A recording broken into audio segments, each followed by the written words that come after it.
Halo teman-teman, selamat berhari Minggu, selamat berkumpul dengan keluarga, semoga bahagia selalu dan senantiasa mendapat berkah yang berlimpah dari Tuhan Yang Maha Esa. Hari ini, seperti biasanya, mari kita kawal peristiwa ibu dan anak di Subang. Kali ini yang kita bahas tentang dua pengacara yang saling bersiteru, di mana pengacaranya Pak Yosef sudah mengutarakan menekan dari Bapak Kepolisian untuk menetapkan Danu sebagai tersangka dalam masalah polis lain. Di sini kalian harus bisa membedakan masalah ya. Di sini ada dua masalah. Yang pertama masalah di tanggal 18 kasus peristiwa perampasan nyawa Ibu Tuti dan Amel. Kemudian masalah yang kedua pelanggaran Danu dan Banpol dalam kasus memasuki TKP yang sudah ada garis pembatas polis lain. Jadi ada dua masalah. Setelah dari pihak pengacaranya Pak Yosef menindaklanjuti atau menyatakan seperti itu, mengendaki kalau pihak kepolisian segera menetapkan Danu sebagai tersangka dalam kasus polis lain. Kemudian ada tanggapan dari pengacaranya Danu yang dia mengatakan, dulu mana yang merusak TKP, Danu apa Pak Yosef? Karena Pak Yosef tanggal 18 juga mengakui kalau sudah beres-beres TKP, hanya saja di tanggal 18 belum ada polis lain. Nah, mari kita bahas di sini mengapa ada perseteruan yang seperti ini. Kita flashback ke tanggal 18. Di mana tanggal 18 itu dalam wawancaranya Pak Yosef dengan Aiman kalau nggak salah ya, menyatakan kalau Pak Yosef beres-beres TKP. Itu sudah kesalahan fatal yang dilakukan Pak Yosef. Dikemukakan dia sendiri di publik, di ranah publik. Jadi mau nggak mau Pak Yosef di sini juga patut dicurigai, apalagi ada sidik jari dan ada bercak darah di jaketnya. Jadi Pak Yosef ini patut dicurigai. Kita beralih ke Danu. Danu di tanggal 18 juga ada sidik jari dan DNA di putung rokok. Ini juga patut dicurigai. Dan dari pernyataan Danu yang setelah disampaikan kepada Ki Anom dan Bapak Kades, dia mengikuti Pak Yosef masuk TKP di kala itu, makanya dia beralibi ada sidik jari di TKP saat itu. Namun yang menjadi pertanyaan, adakah seseorang yang menyaksikan Danu dan Pak Yosef masuk ke TKP? Dikarenakan menurut alur ceritanya Pak Yosef ya, menurut alur ceritanya Pak Yosef, dia ke TKP setelah melihat adanya rumah yang ada kejanggalan, dia memanggil bapak pembersih di daerahnya untuk ikut serta ke TKP. Dan Pak Ujang kalau nggak salah namanya berada di luar rumah, tidak berani masuk, yang masuk rumah Pak Yosef.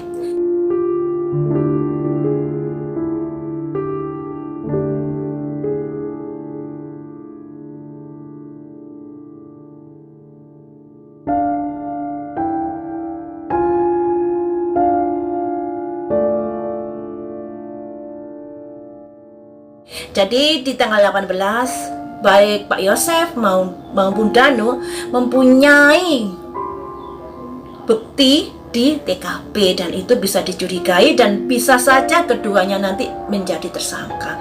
Namun mengapa sampai sekian lama pihak berwajib tidak menentukan mereka menjadi tersangkanya?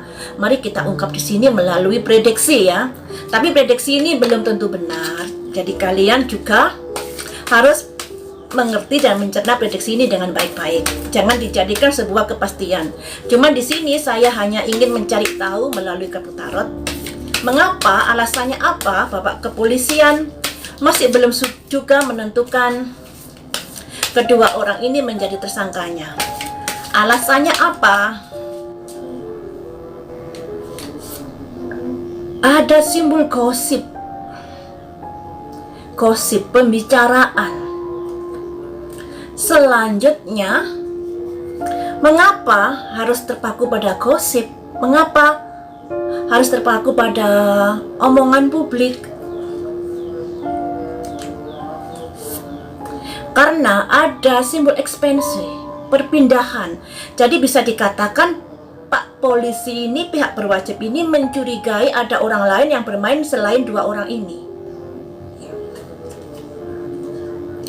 Apakah pihak berwajib ini sudah mengetahui siapa pelakunya? Hanya saja buktinya belum kuat. Ada simbol enlightenment, ada sudah mencurigai seseorang tapi buktinya belum kuat, makanya masih belum menentukan baik Pak Yosef maupun Danu sebagai tersangkanya. Karena pihak berwajib sudah mengetahui atau sudah mencurigai ada orang di balik mereka berdua, dan itu masih butuh pembuktian, butuh barang-barang bukti yang menguatkannya. Jadi alasannya seperti itu ya. Kenapa masih belum ditetapkan saja baik Danu maupun Pak Yosef sebagai tersangka? Karena mereka mempunyai bukti di TKP saat itu tanggal 18, ternyata alasannya seperti itu tadi. Bapak polisi mencurigai ada pihak ketiga yang bermain di sini, dan sebenarnya pihak kepolisian sudah mencurigai seseorang tapi masih belum kuat bukti-buktinya. Kita tutup permasalahan di tanggal 18. Kita beralih ke tanggal 19, di mana Yoris menyuruh Danu untuk mengawasi TKP, dan kemudian ada Banpol yang datang ke TKP dan memanggil Danu untuk membantu bersih-bersih TKP. Kalau kita pikir secara logika, andai kata Banpol itu dari pihak ketiga atau pihak lain, pastinya tidak tahu atau tidak ngerti kalau Yoris menyuruh Danu untuk mengawasi TKP. Secara logika biasanya kan begini guys ya. Misalnya saya mau mencuri di rumah A, mau nggak mau saya akan mengawasi di rumah A ini sebelum kejadian, sehingga saya tahu apa aktivitas apa yang dilakukan di rumah A ini pada jam-jam tersebut. Nah, setelah saya tahu, baru saya akan menjalankan aksi. Di sini baru tanggal 19. Baru tanggal 19, andai kata Banpolnya dari pihak lain, mau nggak mau Banpolnya nggak tahu kalau di situ ada Danu. Mengapa perencanaan ini begitu tepat dengan menyuruhnya Yoris pada Danu untuk mengawasi TKP tanggal 19 guys. Tidak ada waktu dari Banpol ini untuk mencari tahu kebiasaan Danu setiap harinya. Andai kata tidak tanggal 19, misalnya tanggal 20, 21, mungkin kita masih bisa, mungkin kebetulan atau mungkin itu adalah perencanaan dari pihak ketiga karena sudah tahu kebiasaan Danu yang mengawasi TKP. Tapi ini tanggal 19 loh. Pihak ketiga yang menyuruh Banpol masih belum tahu kebiasaan Danu di kala itu. Nggak tahu lagi kalau ada informasi dari seseorang yang mengatakan Danu ada di depan TKP. Mari kita rencanakan matang-matang peristiwa ini. Bisa jadi seperti itu. Kemudian dari pihaknya tim Danu pastinya sudah mengerti masalah pelanggaran polis lain, ya, karena mereka juga didampingi oleh pengacara. Tentunya mereka mengungkap semuanya ini pasti ada maksud ingin membuka kasus besar yang sudah menyelubungi masalah ini. Danu ini maju mundur kena loh ya. Andai ada Banpol, dia juga akan kena jeratan hukum karena sudah masuk TKP dan sudah membantu Banpol tersebut, padahal di situ sudah ada polis lain. Andai kata Banpol ini siluman, itu juga Danu akan kena. Jadi Danu ini maju mundur kena sebagai tameng dari orang-orang yang melakukannya.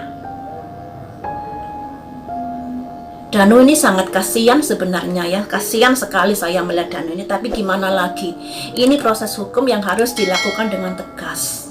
Apapun yang terjadi, Danu bisa dikatakan bersalah dalam dua hal kasus. Yang pertama kasus tanggal 18 tentang perampasan nyawa, Yang kedua, kasus 19 polis lain. Jadi ada 2 kasus yang harus dipikul Danu saat ini. Makanya kalau Danu masih tutup mulut saja, ya sungguh keterlaluan. Untuk apa melindungi orang-orang di belakangmu? Toh kamu juga akan bisa dikenakan sanksi hukum karena apa yang sudah kamu lakukan.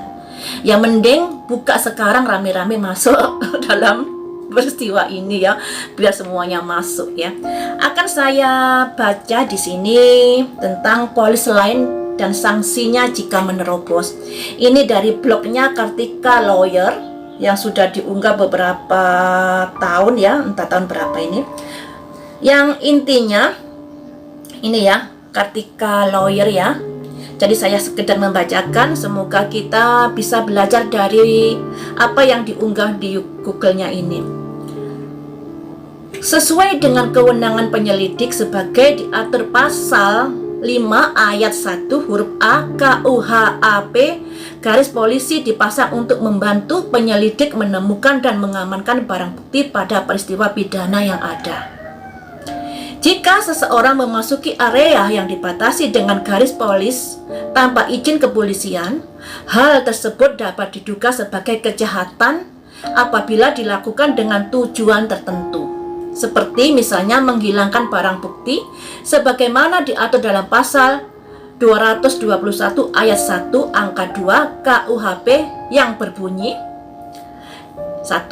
Diancam dengan pidana penjara paling lama 9 bulan atau pidana denda paling banyak Rp4.500.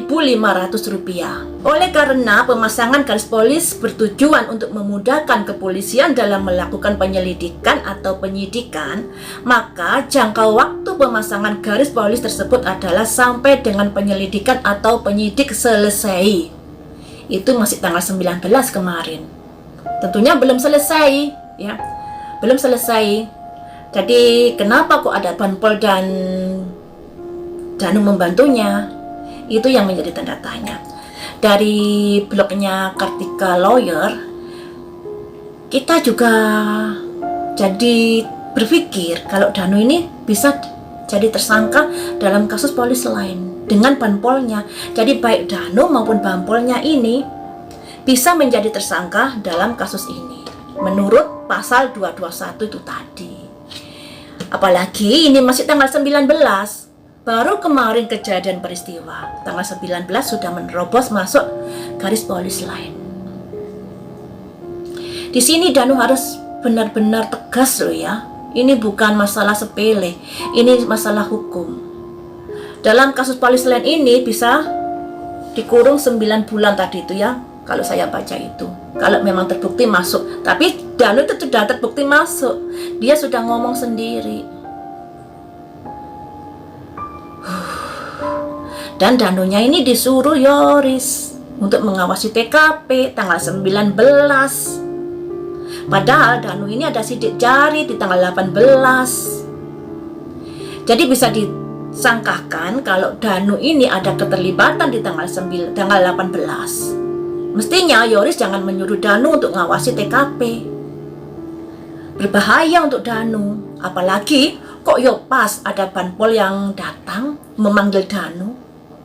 Andai kata Banpol ini suruhan Pak Yosep atau suruhan orang lain, ada keinginan untuk membereskan TKP, sedangkan mereka tahu kalau Danu ini di pihak seberang, atau katakanlah Danu ini bisa melaporkan kejadian mereka, mau nggak mau mereka nggak akan memanggil Danu. Mereka akan menjalankan kerjaannya sendiri karena takut belangnya diketahui. Nah, andai kata Banpol ini dari pihak Pak Yosep, mengapa kok tahu kebiasaan Danu di tanggal 19 sedang menjaga TKP? Siapa yang ngabari Pak Yosep? Andai kata Banpolnya ini suruhan Pak Yosep, siapa yang ngabari? Sedangkan yang nyuruh Danu untuk jaga TKP itu Yoris. Kita kedepankan kecurigaan di sini ya.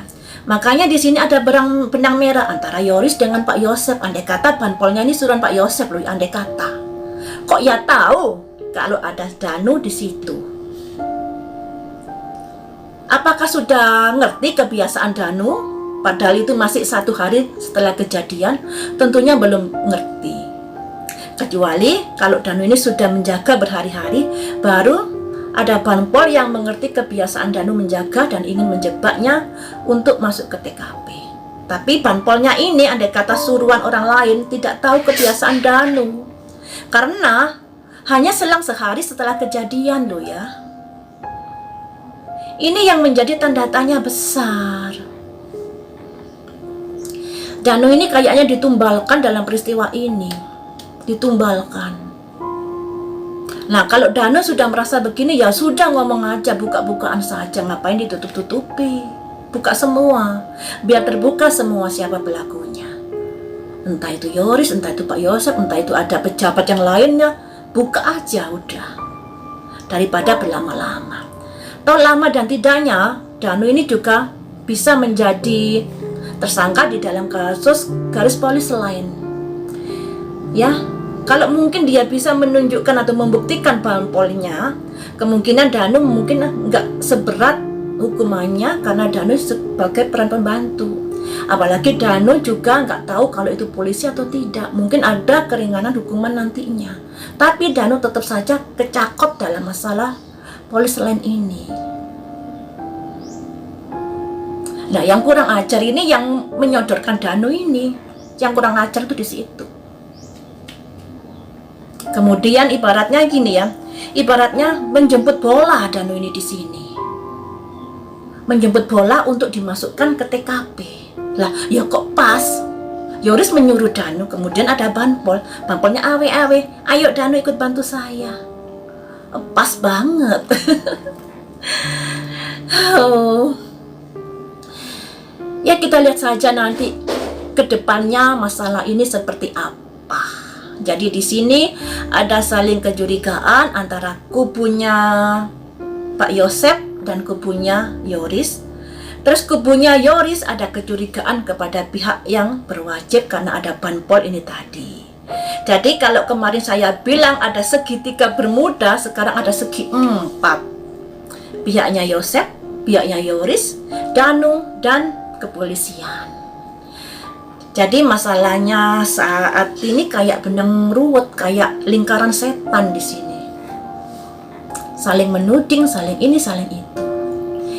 Kalau nggak sampai segera ditetapkan pelakunya, peristiwa ini akan melebar ceritanya kemana-mana. Kalau pengacaranya Pak Yosef meminta pihak kepolisian untuk menetapkan Danu sebagai tersangka dalam kasus polis lain, memang Danu ini layak sebagai tersangka karena Danu sudah terbukti masuk di TKP. Danu sendiri yang bilang. Jadi kita pisahkan di sini, kita pisahkan antara peristiwa 18 dan 19. Ada 2 peristiwa di sini ya. Kemudian kalau pengacaranya Danu ngomong di tanggal 18, itu sudah masalah yang lain. Jadi jangan dirancukan di sini. Masalah tanggal 18, Pak Yosef sudah urut-urut di TKP, sudah beres-beres TKP. Waktu itu belum ada polis lain. Nah, di tanggal 19-nya sudah welo-welo, sudah nyata ada polis lain. Sudah ada kepastian hukum dalam melanggar polis lain ini. Apalagi Danunya ini ada sidik jari di tanggal 18. Ini sangat memberatkan Danu. Danu bisa terjerat 2 kasus. Kasus 18 dengan kasus 19. Saya ini bicara dengan logika loh ya.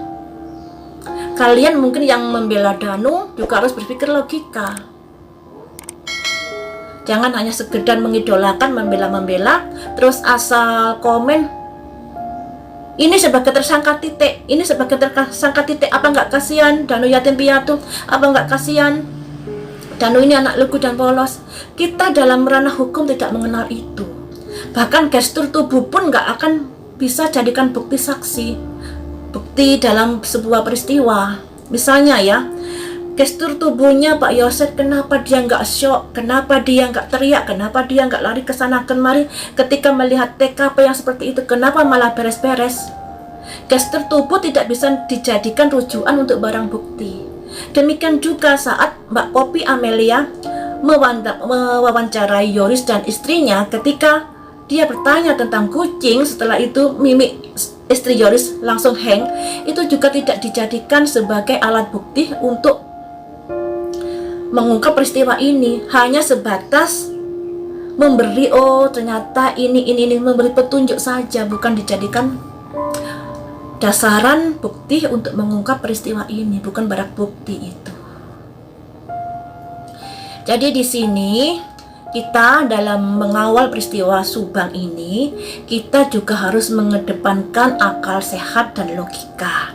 Ketika kalian membela salah satu pihak, kalian tidak akan bisa melihat alur ceritanya dengan jernih.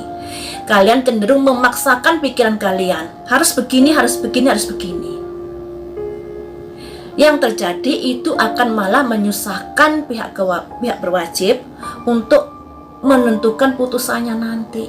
Apalagi di sini kedua belah pihak sudah didampingi pengacaranya masing-masing ya. Mau nggak mau akan membela kliennya masing-masing, akan memperlambat prosesnya ini nanti. Jadi mundur dan mundur dan mundur terus. Seperti itu ya teman-teman analisa di hari ini. Lain waktu kita sambung lagi dengan analisa yang lainnya atau prediksi yang lainnya. Tapi sekali lagi saya ingatkan, yang namanya prediksi, yang namanya analisa saya ini bisa salah juga bisa benar.